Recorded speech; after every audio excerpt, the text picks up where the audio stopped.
Bom dia a todos e os internautas que nos assistem também pelas redes. Hoje nós temos o último seminário da nossa série e nós vamos convidar aqui o professor Luciano, que vai fazer a apresentação do nosso palestrante de hoje, que de antemão a gente já agradece a sua vinda e certamente será muito produtivo para os nossos futuros trabalhos aqui na faculdade. Professor Luciano.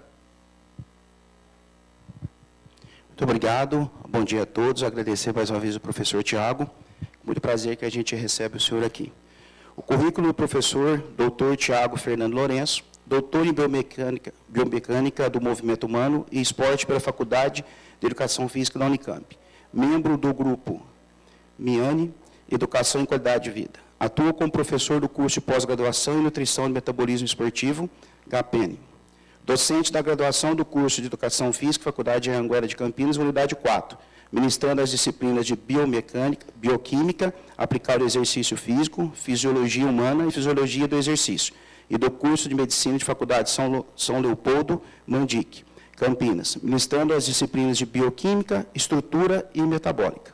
Atua como fisiologista da Seleção Brasileira de Atletismo Paralímpico e da Associação Paralímpica de Campinas. Também atuou como fisiologista do Paulista Futebol Clube e preparador físico de tenistas profissionais e juvenis. Muito obrigado, professor. Bom, eu que agradeço. Bom dia a todos. Bom dia a quem nos assiste. É diferente falar com quem você não vê, né? Mas vai ser uma experiência legal. Primeiro, eu queria agradecer o convite do professor Golle, diretamente, pela confiança e pelo espaço aberto aqui para a gente poder discutir. Sobre um tema que eu particularmente gosto bastante, por ser muito prático e por ser um tanto quanto polêmico, muitas vezes, né? Então, será um prazer discutir aqui com vocês. Eu estava conversando com o professor Golle ali um pouco tempo atrás, só para eu contextualizar a minha fala, né? Eu não vim do esporte paralímpico, eu não vim da educação física adaptada. Eu me formei aqui na Educação Física da Unicamp, fiz meu mestrado e meu doutorado no Instituto de Biologia, né, com bioquímica aplicada ao exercício. E eu caí, literalmente, no mundo paralímpico por um convite do professor Ciro, né, em 2014, para fazer a parte de fisiologia da equipe de atletismo. Então, antes de mais nada, antes de eu discutir qualquer coisa a respeito do treinamento de força aplicado ao esporte paralímpico, eu quero falar o que aconteceu antes de eu aplicar os conceitos ou aplicar, de fato, o treinamento de força lá na equipe de atletismo, porque é basicamente isso que eu vou pontuar aqui com vocês, né? Então, antes de mais nada, eu queria contextualizar temporalmente o que aconteceu, né? Então, eu cheguei na seleção em 2014, começo de 2014, março de 2014, e a nossa cronologia aqui vai até 2016, tá? Então, eu separei basicamente em 3 anos, né? Lá em 2014, o nosso primeiro objetivo, junto com o professor Fernando Catan, quando eu trabalhava lá, a gente precisava entender qual era o processo, né? Chegando na seleção, entender toda a dinâmica. E para entender esse processo, a gente tinha 2 encontros por semestre, né? Ou 3 encontros por semestre. Então, a gente, numa função de fisiologista, tentando que pensar em várias coisas e, além disso, no treinamento de força. Então, só para vocês começarem a entender o que eu vou falar lá para frente. Em 2015, o nosso desafio, o nosso objetivo era acertar aquele determinado processo, né? E encantar, de fato, as pessoas que faziam parte daquele processo, para que aí a gente pudesse conseguir aplicar o que, de fato, nós gostaríamos, né? E o encontro para que isso fosse feito também era 2 vezes, 3 vezes por semestre, né? Porque naquela época ainda a nossa atuação como fisiologista, e para pensar na parte de fisiologia, a gente também tinha que pensar na parte de treinamento de força, a gente só atuava nas semanas de treinamento, né? Então, a cada 2 meses, a cada 2 meses e pouquinho, os atletas que estavam espalhados em todo o Brasil vinham para São Paulo, a gente fazia as avaliações, analisava os resultados, e frente aos resultados a gente traçava estratégias de treinamento, não só de força, mas de maneira geral, né? E aí, em 2016, eu nomeei como realização do processo de fato, né? Que foi quando a gente conseguiu ter uma atuação mais frequente dentro da equipe, onde a gente tinha encontros 2 vezes por semana, né? Então, o que eu vou mostrar de fato sobre o treinamento de força é o que aconteceu no ano de 2016 como preparação para os Jogos Paralímpicos, né? Tiago, 2014, 2015, vocês não atuaram com treinamento de força na seleção de atletismo? Não, a gente não atuou com treinamento de força. Eu vou mostrar para vocês, como fisiologista, quais eram os passos anteriores que a gente teve que traçar para poder chegar, de fato, na aplicação do treinamento de força. Tá? Então, juntando essas 3 etapas, o nosso lema, tanto meu quanto do professor Fernando, era aquilo que está escrito ali. Transformar dados em atitudes práticas, né? Quando a gente chegou na seleção para entender o processo, o que eles tinham era isso aqui, ó. Eram planilhas de Excel com um monte de avaliação, com um monte de números, só que esses números não chegavam de fato para os treinadores, para que eles interpretassem ou para que eles pudessem entender o que de fato estava acontecendo no processo, né? Então, o primeiro passo nosso foi qual? Vamos gerir esses dados, então, vamos olhar para esses dados de maneira diferente, vamos ver o que desses dados, desse tanto de avaliação, é útil para a gente ou não, para a gente otimizar o tempo, né? E aí, o que a gente começou a fazer? Transformar uma informação que era assim, passou a ficar assim, né? Eu fui formado como docente pela professora Denise, lá do Instituto de Biologia. E eu aprendi na minha formação da pós-graduação que a parte didática dentro de sala de aula é extremamente importante, né? E eu e o professor Fernando, a gente começou a fazer essa transposição. Da mesma forma que a gente está aqui no ambiente de aprendizado, a discussão dos dados, a apresentação dos dados para um treinador também tem que ser didática, né? O cara já passa o dia inteiro na pista, trabalhando com 30 atletas, tendo que pegar tempo, tendo que pensar se o cara dormiu direito ou não. É muita informação para ele. Aí chega o fisiologista e passa um dado desse, né? O que ele vai olhar para aquele dado? Não me serve de nada, né? Então, a nossa função era começar o encantamento aqui, mas antes de encantar, precisava organizar os dados, tá? Então, esse foi o nosso primeiro ponto. Então, só para vocês olharem lá, ó, isso aqui é uma das semanas de treinamento e isso aqui é uma avaliação de pista ainda, né? Onde a gente acrescentou algumas variáveis metabólicas que ainda não tinham, que era só a concentração de lactato que a gente avaliava de parâmetro metabólico, tá? Então, só para vocês terem uma ideia, essa análise gráfica dos resultados de aspectos metabólicos, a gente demorou 1 ano para os treinadores conseguirem compreender para que servia aquilo na prática deles. E o treinamento de força nem aparecia nesse momento ainda, tá? Depois disso, em 2015, já conhecendo o processo, né, e ganhando espaço dentro do ambiente, a gente passou a encantar mais ainda os treinadores. Porque o que a gente queria, de fato, era ajudar na aplicação do treino. A gente via que tinha falhas, especificamente no treinamento de força. Existia o departamento de fisioterapia que cuidava, em parte, do treinamento de força, só que não tinha muita comunicação. E a gente tinha que fazer essa comunicação.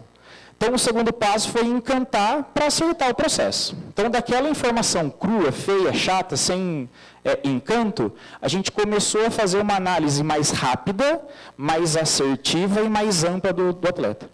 Porque a hora que eu vou pensar no treinamento de força, esse treinamento de força ele vai refletir em adaptações de maneira geral, né? Vai refletir no desempenho de velocidade, de aceleração, enfim, de índice de fadiga, em várias variáveis. Então, ainda com 2 encontros, a gente começou a trabalhar numa forma diferente de visualização dos dados, né? Com as mesmas avaliações, um pouco menos do que eram feitas até então, tá? Então, aí já começamos a colocar metas nas determinadas avaliações, porque antes não tinha. Já começamos a olhar o processo de maneira mais longitudinal, que antes não tinha, né? Então, por isso que eu chamo esse processo de encantamento. A hora que a gente senta com o treinador, né, e consegue filtrar os dados daquele atleta de 2, 3, 4, 5 meses, ele começa a entender o processo de maneira longitudinal. Aí faz sentido ele pensar no treinamento de força, né? Sendo que como é que ele vai pensar no treinamento de força, sendo que nem os dados ele consegue entender, tá? E aí, em 2016, foi quando, de fato, a gente começou a realizar o processo, que esse é o nosso grande objetivo aqui, tá? E aí, como é que era essa atuação? Tinham 2 encontros semanais conosco, né? um na terça-feira e outro na sexta-feira. Então, a gente pegava o começo da semana, o final da semana, para poder discutir as ações que eram feitas com relação ao treinamento de força e os outros treinamentos também durante a periodização.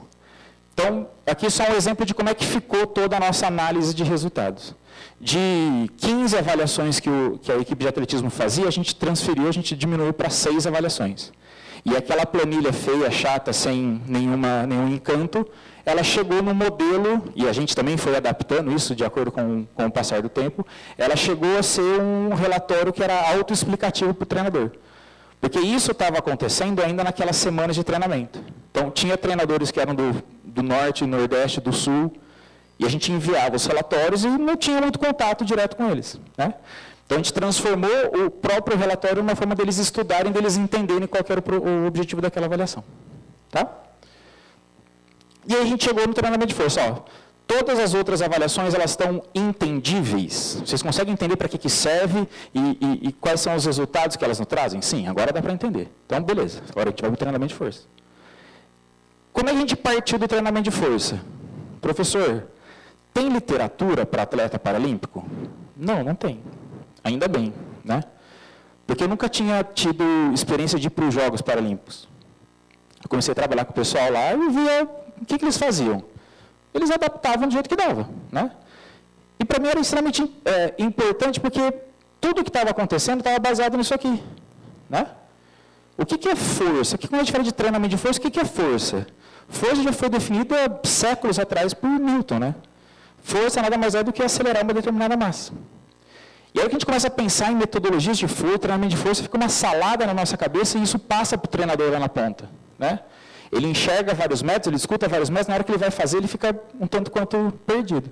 E a nossa função era justamente descomplicar o processo para que o processo fosse feito, de fato, né?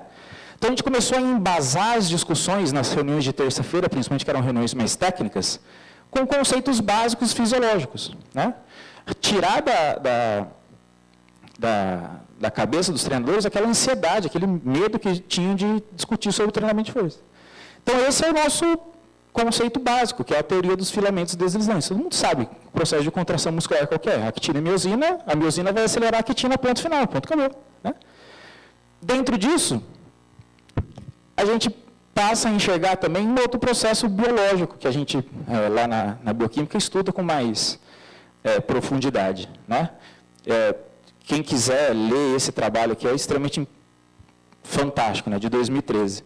Então, qual que era nosso objetivo ao discutir o treinamento de força? Começar a organizar, a modular as cargas de treino para alcançar as adaptações que a gente queria. Quais eram as adaptações que a gente queria? Está aqui, ó. Aumentar de maneira geral a capacidade metabólica, ou a função metabólica dos indivíduos, né? Isso já está descrito há vários anos. E essa atividade metabólica, essa melhora da performance do exercício, está correlacionado diretamente com o conteúdo proteico e com o conteúdo enzimático da célula muscular, ou de qualquer outra célula, né?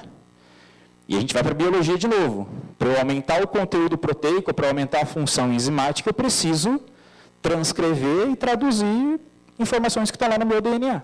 Simples assim, né? Só que a gente foi complicando ao longo dos anos.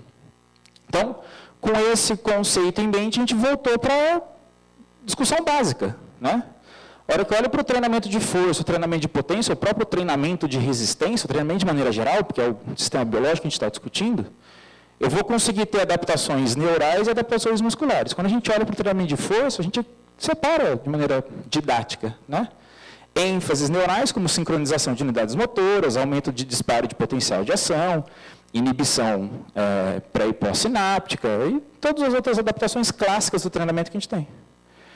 E isso, a hora que você vai para a ponta para discutir metodologia, muitas vezes a gente esquece, né?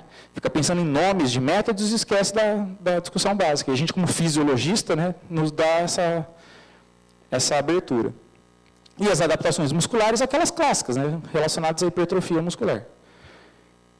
Lembra, nosso objetivo lá era transformar dados em atitudes práticas. Para transformar em atitudes práticas, deveríamos descomplicar o processo, porque o processo precisava acontecer ainda, né? Então, foi assim que a gente separou. Precisamos de adaptações musculares e precisamos de adaptações neurais. Ok.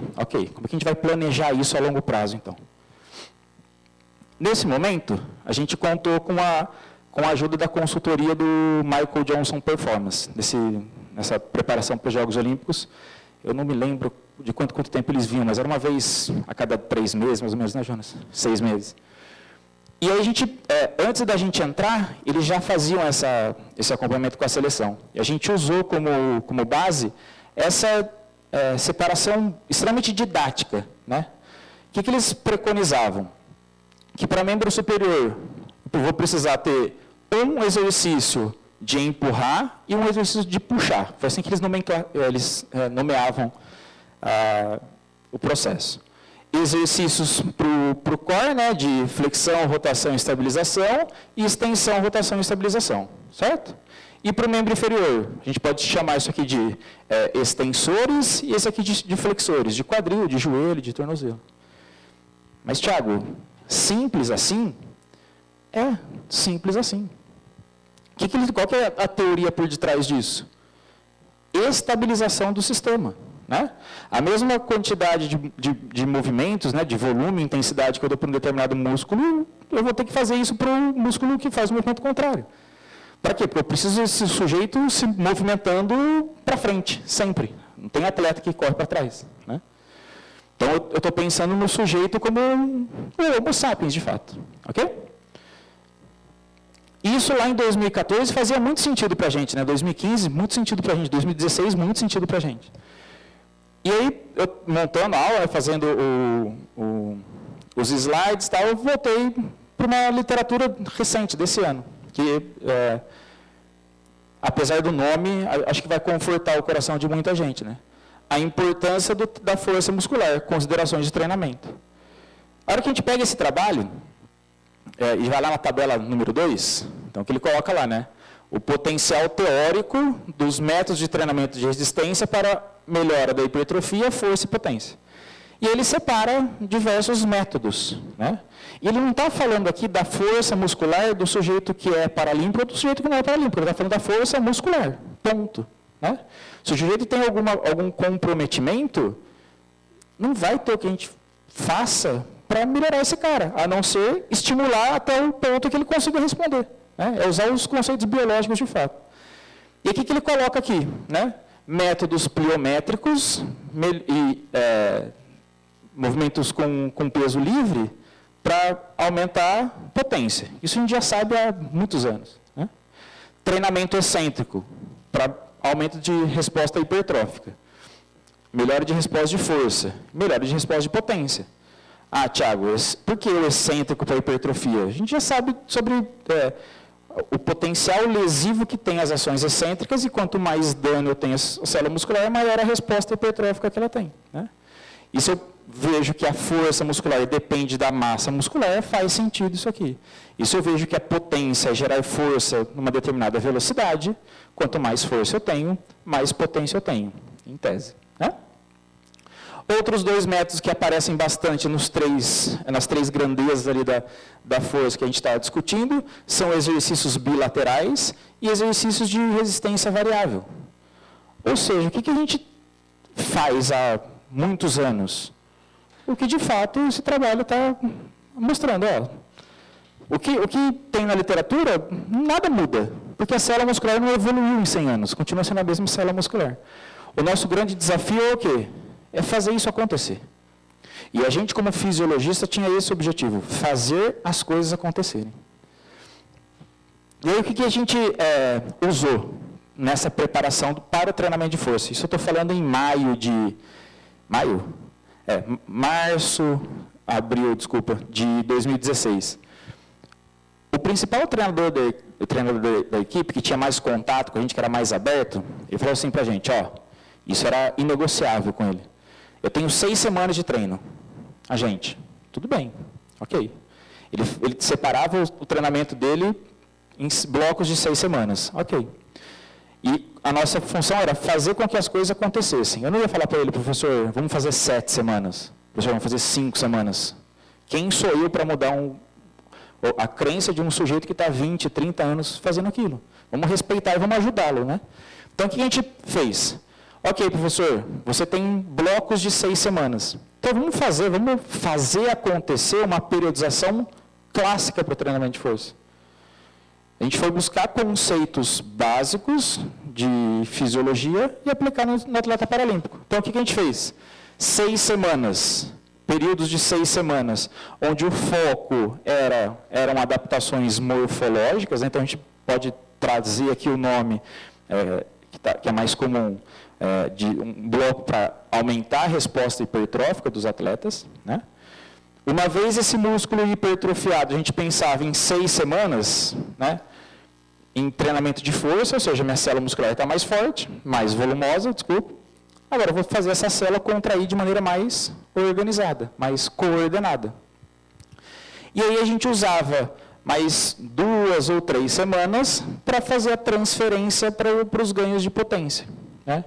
E juntamente com isso já era um período de taper, né, do pré-competitivo. E até os jogos a gente conseguia repetir esses ciclos de 2 a 3 vezes, né? Então, isso aqui é o que a gente fazia. Ciclos de 6 semanas. Periodização clássica, linear de força, mais nada. Usando conceitos biológicos. Quer chamar isso de antigo, de contemporâneo? Para mim, é o que menos importa. O que importa é o quê? Quais são os conceitos biológicos ali por trás. Tá? Então, aumento de volume, sincronização, transferência para potência. Ponto. E basta. Você precisa fazer isso acontecer, de fato. Né? Então, como é que a gente começou a estruturar as 6 semanas? E aí que é o importante. Né? Sempre, a primeira semana e os primeiros dias da semana, a gente usava para fazer as avaliações. Né? Porque nós, como fisiologistas, colocávamos isso como regra. A gente precisa saber de onde estamos, para onde vamos. Né? Aí nessa primeira semana, quais eram as avaliações que a gente fazia? Todas essas aí. Ou seja, muitas informações eram levantadas e todas elas, de certa forma, davam indícios das adaptações de força. Né? Então, a cada 6 semanas era feito o isocinético, e quem ficava cuidando disso era o pessoal da fisioterapia, né? Já vou mostrar por quê. Aí a gente fazia salto, squat jump, o contramovimento, 70, 300 metros, testes na pista. Tá? E a gente derivava dessas informações dos testes, velocidade, aceleração e índice de fadiga. E no caso dos 300 metros, a concentração de lactato. Tiago, todos os corredores faziam isso? Todos os velocistas faziam isso. Só os fundistas faziam um teste, ao invés de fazer 70, eles faziam 3.000 metros, tá? Que era para determinar as zonas de intensidade de treino leve, moderado e intenso. Aí o nutricionista da equipe fazia a antropometria para a gente poder assegurar, né, se estava tendo as adaptações que a gente queria. E lá no núcleo de alto rendimento, no NAR, o Irineu fazia as avaliações específicas de potência. Né? Depois eu vou mostrar aqui um pouquinho para vocês. Sempre a gente começava com isocinético. Para quê?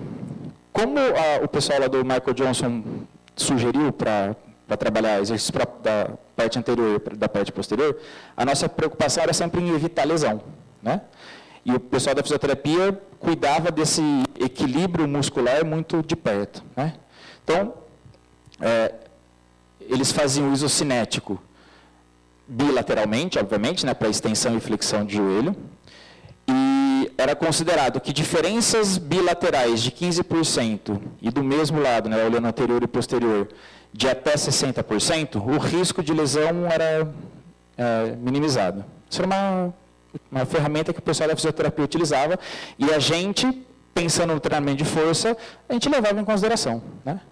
Então, todos os atletas que mostravam um déficit de força nesse isocinético eram separados, e dentro de um mesmo contexto do treinamento de força dos outros atletas, alguns ajustes eram feitos. Tá? Então, saía um relatório assim, eu vou falar porque ficou muito pequeno para vocês verem. Tá? Então, aqui está mostrando o que esse atleta deveria fazer a mais ou a menos no treinamento de força frente aos dados do isocinético. Tá? Então, está aqui, ó, o aumento do trabalho de força de flexores de joelho, sugestão, 3 séries de extensor e 4 de flexor. Pronto, era esse o ajuste que a gente fazia. Tiago, mas não é nada surreal. Não é nada surreal, as coisas precisam acontecer. Não adianta a gente ter ferramentas, ter milhões de aplicativos que vocês discutiram algumas aulas atrás e não usar. Não adianta. O que a gente tinha? Um cronômetro? Vamos resolver o problema com o cronômetro. Né? A gente tinha um problema que era a visualização de dados. Vamos interpretar o que está acontecendo. Ok, isso é o que tem que fazer. Né? Então, em 2016, a comunicação entre a área da fisiologia, que era que eu fazia parte, com a área da fisioterapia, aconteceu muito melhor. Então, toda terça-feira, fulano de tal, treinou essa semana passada? Treinou. Fez uma série a mais de flexão de joelho da perna esquerda? Fez. Ok. Depois de 6 semanas, a gente vai voltar a reavaliar. É isso que a gente tinha para fazer. Tá? Por que a gente fazia isso também, né? Por conta que a gente já tinha algumas informações a respeito da diferença de geração de força e potência entre guia e atletas cegos, principalmente. Né?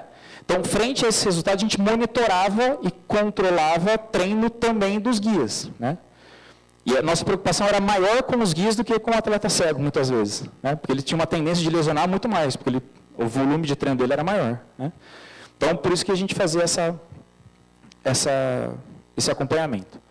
Aí, da primeira para a segunda semana, a gente aumentava, e era, eu vou falar só, mas não entenda como uma coisa simples. A gente aumentava só o volume do treino. Por que só o volume do treino? Aí a gente vai para a parte logística, né? Eu não conseguia participar de todos os treinamentos de força. Então, tinham 20 atletas, amputado, cego, cadeirante a gente não tinha na época. E que tinha 1 ou 2 responsáveis por levar esses indivíduos até a musculação, né, a sala de musculação. Então, não tinha como a gente pensar em coisas mirabolantes. Então, a intensidade do esforço vai ficar a mesma, ok. Nessas 6 semanas, a gente vai modular só o volume de treino, ponto. Então, o que a gente fazia? Da semana 1 para a semana 2, a gente aumentava em até 20% de volume, seja em séries ou seja em repetições. Tinha que ser um processo simples, para que os atletas pudessem ser autônomos na execução. Tá? Da segunda para a terceira semana, a gente mantinha o volume, da terceira para a quarta, aumentávamos em 20%, da quarta para a quinta era mantido, e daí na sexta a gente tirava volume e intensidade de treino para poder avaliar na semana seguinte. Simples de tudo. Simples de tudo. Só que tinha que acontecer. Né? Então, o nosso desafio era fazer o arroz com feijão bem feito. Né? E aí, isso aqui já foi um avanço muito grande para aquele momento. Porque, como eram muitos atletas, não tinha braço suficiente para planilhar tudo isso, para organizar tudo isso. Né? Isso ficou a cargo do nosso departamento. E aí o acompanhamento também era nosso. Então, a gente fez uma periodização simples. Né? E aí os desafios começaram a acontecer. Quais eram os desafios? Controle da intensidade de treino. Vocês conseguiram fazer, Tiago? Não. Por que não, Tiago? Pelo que eu falei. São 30 sujeitos para 2 pessoas tomarem conta, e atletas vocês devem conhecer melhor do que eu. Tem hora que o cara não está afim. Quantos quilos você levantou hoje? Ah, não sei, professor, não lembro. Não tinha ninguém lá com você? Não, eu treinei em outro horário porque eu não pude ir, tinha que fazer tal coisa. E foi passando entre os dedos. Né? Então, isso aqui é uma coisa que hoje a gente precisa melhorar bastante. Vamos poder usar ferramentas, é uma boa estratégia, mas lembra, tem que fazer isso acontecer. Né? Outro desafio, isso aqui, ó. Se vocês olharem aqui, estão listadas todas as variáveis do treino que a gente controlava. Essa aqui é a pausa. Né? Quando a gente fez a proposta, pode reparar, a primeira semana, quando eu e o Fernando fizemos a proposta que ia deixar a pausa do treinamento de força livre, foi um pandemônio na conversa. A gente teve que fazer uma reunião com todos os atletas, explicando de maneira fisiológica por que a pausa era livre. Por que a pausa era livre? Porque a gente queria manter o volume de treino realizável. Né? A gente não usa aquelas regrinhas de pausa curta para treinamento de hipertrofia, não. Eu sou um sujeito que gosto bastante de errar muito para mais nas pausas, né? Para manter qualidade de treino. E é isso que a gente precisava aqui, manter qualidade de treino. Então, esse era um desafio. Fazer com que os atletas entendessem qual que era essa pausa livre. E aí, o que a gente fez? Foi modulando semana a semana, para eles entenderem que faz o quanto você quiser de pausa, é totalmente diferente de faz o que você quiser de pausa. Completamente diferente, né? E era muito no começo do processo. Vocês percebem que depois nunca mais a gente conseguiu repetir. Por quê? Porque eles não entenderam isso naquela época. Tá bom, não deu certo? Vamos fazer as coisas acontecerem. Você vai descansar de tanto a tanto. Beleza? Beleza. Segue, vamos fazer. Ok? Então, tá aqui, ó. Primeira fase, segunda fase. Esse aqui já é o mais ajustado possível que a gente teve. Então, microciclos com uma ênfase maior numa resposta hipertrófica que a gente queria. Aí microciclos com uma resposta com ênfases adaptativas para o treinamento de força máxima e a transferência para a potência. E aqui, que estava perto dos jogos, era o momento de pequenos ajustes, de fazer a manutenção, porque a gente não sabia o que ia acontecer, né? Então, nada mais do que o básico, o arroz com feijão. É só para justificar o porquê que eu gosto de pausa grande, tá? Senão eu vou me alongar demais. Deixa eu para o que importa. Outra coisa importante. Lembra que eu falei que a gente modulava só o volume, né? A gente partiu de 4 séries, 5 séries, 6 séries. Quando a gente falou assim, ó, você vai fazer 6 séries do leg press, teve gente que teve cãibra no intestino. Porque no nosso planejamento a gente ia chegar em até 8 séries. Ok? Não tem nenhum problema. O cara faz 4 séries de leg press e faz 4 séries de agachamento, só que ele acha que ele não faz 8 séries, né? E a gente, por conta das discussões com a fisioterapia, a gente selecionou poucos exercícios para ficar mais fácil a aplicação, né? Então, a gente parou em 6 séries. Pronto, não dá mais. Mas qual que é o conceito por trás disso? Eu só estou modulando o volume. Eu estou fazendo as coisas acontecerem pela modulação de volume, mais nada. Absolutamente. E era difícil eles entenderem isso, que quanto mais volume eu tinha no treino, maior era a resposta hipertrófica que eu tinha, né? E aí a gente teve que fazer uma avaliação mostrando os dados da literatura, dizendo que quem fazia um volume maior tinha uma resposta hipertrófica maior. Aqui eles fizeram um trabalho de 90 repetições até a falha, né? Comparando com os outros, o volume era maior. E era da análise da resposta hipertrófica, da produção de proteínas, você tinha uma resposta maior com um volume maior de treino. Isso era difícil de passar, né? Mas a gente acho que conseguiu. E lá no NAR, o pessoal do Irineu fazia algumas avaliações que eram revolucionárias para a época. Continua sendo até hoje, que é muito difícil de algumas pessoas entenderem o que eles fazem lá, né? E para a gente também era difícil, porque as informações que saíam de lá eram, por conta da logística, difíceis de serem aplicadas, né? Então, de novo, a gente foi conversando e usando essas ferramentas não como aplicação de treino, apesar de serem ferramentas extremamente úteis para prescrição de treino. A gente usava só como avaliação de treino, tá? A gente também conseguiu justificar a manutenção dessas avaliações frente aos treinadores quando a gente discutiu isso aqui, ó, que é o conceito básico de potência, né? Tá lá, ó, potência é fazer força e muito rápido. E isso tem toda a aplicação com os saltos contra movimento e com o squat jump. E os treinadores lá na ponta vão preferir, obviamente, fazer metodologias de treinamento mais rápidas, mais fáceis para eles fazerem. Qual metodologia que atendia bastante essa nossa premissa? Pliometria. Então, a gente começou a controlar também quantos saltos os sujeitos dão na sessão de treino. Isso era difícil, o cara tinha 30 pessoas para cuidar, não tinha ninguém para anotar para ele. Então, a gente começou a fazer esse controle também, né? Já estou começando a fechar minha fala para dizer o seguinte: Thiago, vocês revolucionaram o treinamento de força para atletas paralímpicos? Não. O que a gente fez? A gente fez o que a gente aprendeu a fazer. O que é?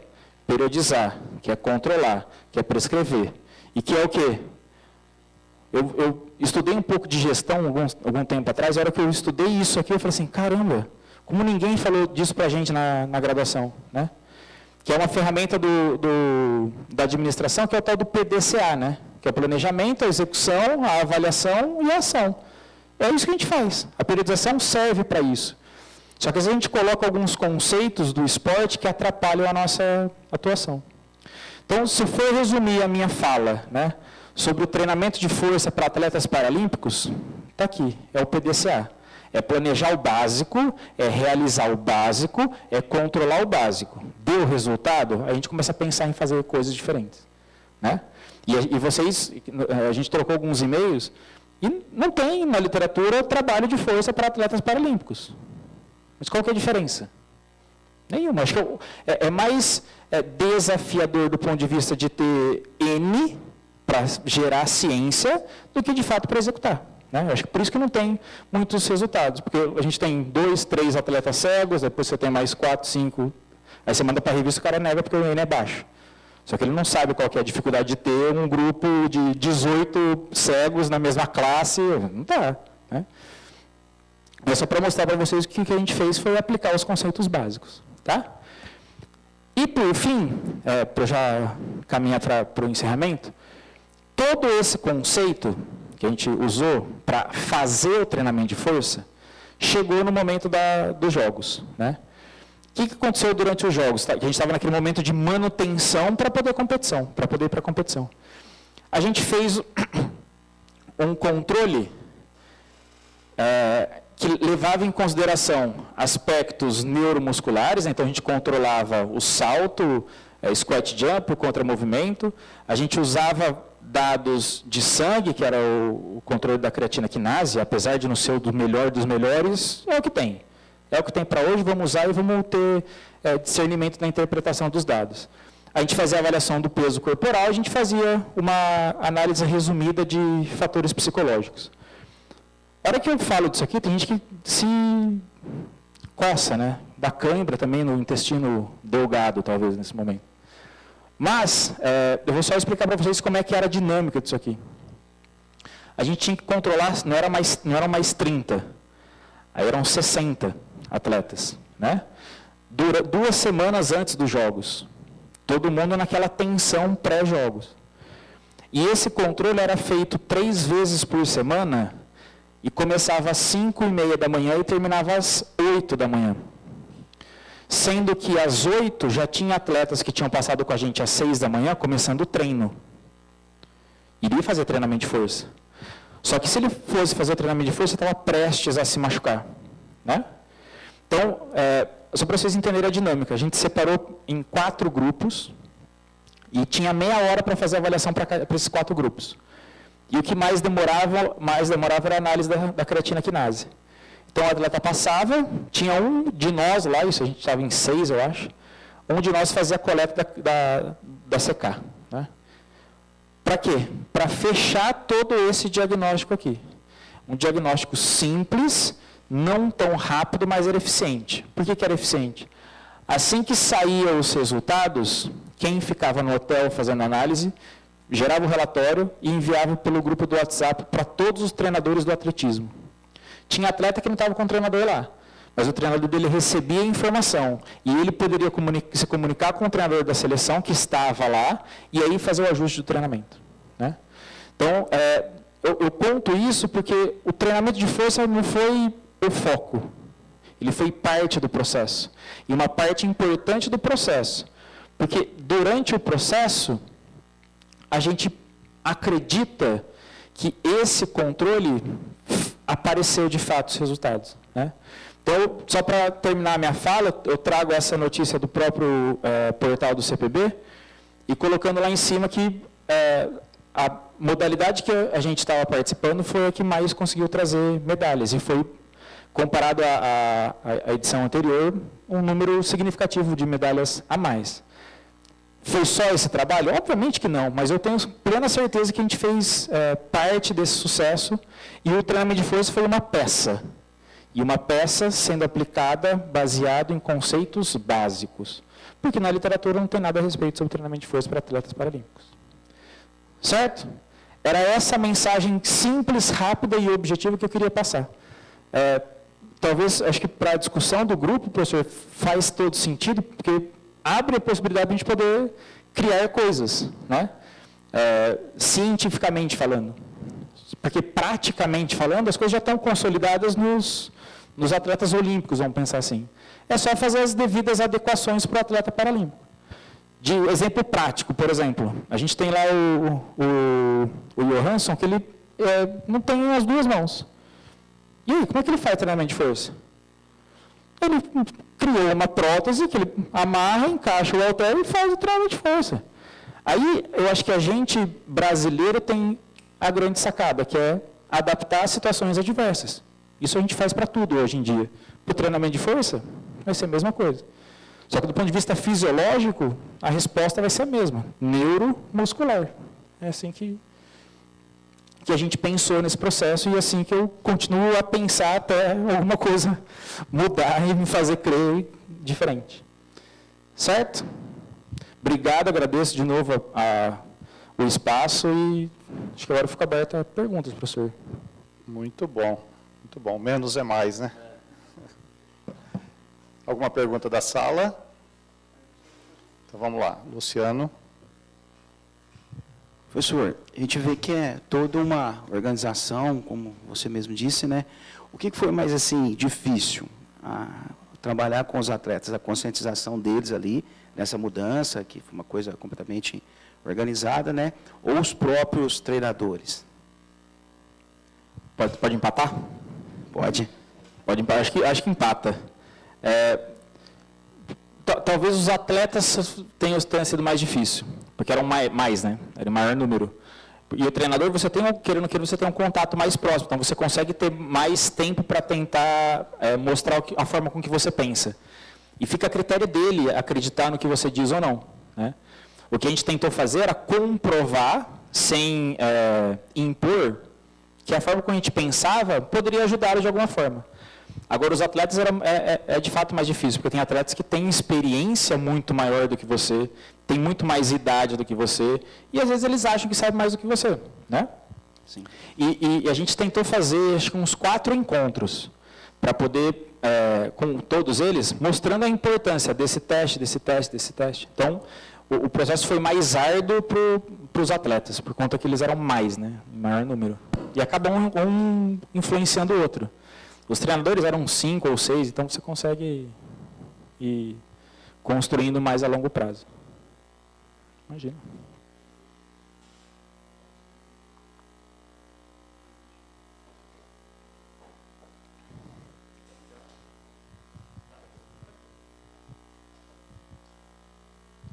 Bom dia, professor. Eu gostaria de perguntar em relação à periodização, aquela parte que o senhor falou que não conseguiu mensurar a intensidade do exercício, né? Você pensou em fazer algum controle, por exemplo, da carga externa por percepção subjetiva de esforço, multiplicada pelo tempo de execução da atividade, que normalmente o pessoal faz, por exemplo, o que eu estou acostumado no CrossFit, o pessoal faz esse controle. Pensar a gente pensou, só que o que foi acontecendo? Se nem a quantidade de quilos que a gente conseguia pegar era possível, a percepção de esforço era praticamente impossível. E outra, a gente não tem ainda ferramentas para que essa coleta de dados, essa resposta seja rápida, né? E um segundo motivo, pela dificuldade de crença dos atletas no processo, eu hoje acredito, 60% de que a resposta que eles dão seja fidedigna. Eu acho que a gente está num processo de construção da conscientização dos atletas, né?